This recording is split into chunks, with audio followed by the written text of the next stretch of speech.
ចាផលិតកម្ម SR បាននាំពួកនាងខ្ញុំនិងក្រុមការងារទាំងអស់ក៏ដូចជានាំអារម្មណ៍អស់លោកស្រីនាងកញ្ញាមកជួបនឹងទស្សនីយភាពដ៏ស្រស់ត្រកាលនៅភ្នំសំពៅចាដែលក្នុងអត្ថន័យបទនៃបទចម្រៀងនោះគឺបទរត់ភ្នំសំពៅចា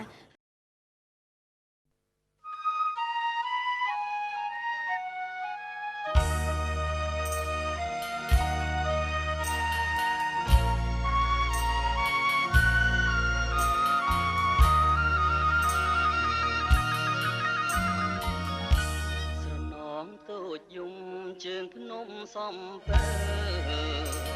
ស្រណងស្រែស្រូវសួនច្បារដំណាំស្រណោះម្លុកស្វាយឆ្លើយឆ្លងផ្ដែផ្ដាំអីលើស្នេហ៍កម្ម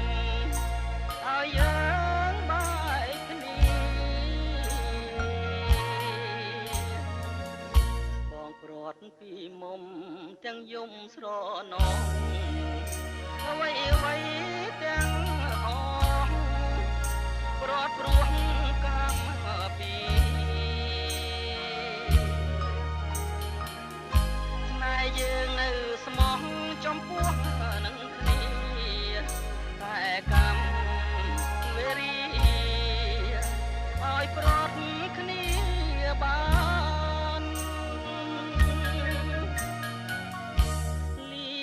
ភ្នំ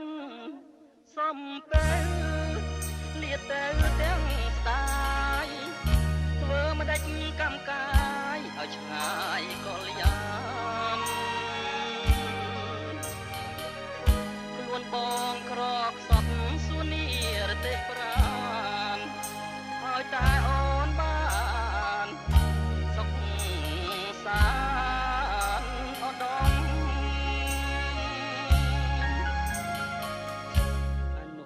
សាវរីទីភ្នំសំពៅបងស្ពាយយកទៅទាំងចិត្តណើយក្រៀមក្រំទឹកឡើងខ្លោចផ្សាអោស្នេហាខ្ញុំមិនបានមួយឆ្នាំកម្មនោមក្រាត់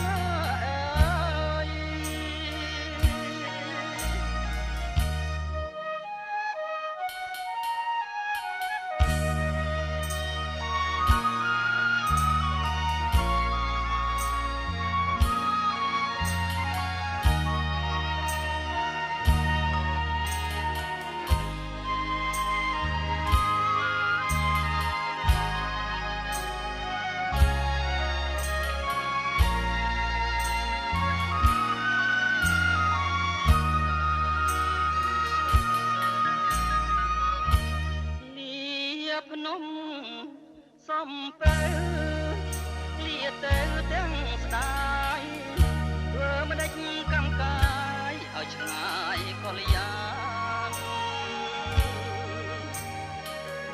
ខ្លួនបងក្រកសពសួនីរទេប្រានឲ្យតែអូនបាន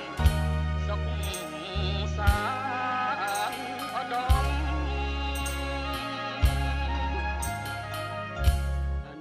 សាវរីទីភ្នំសំពៅ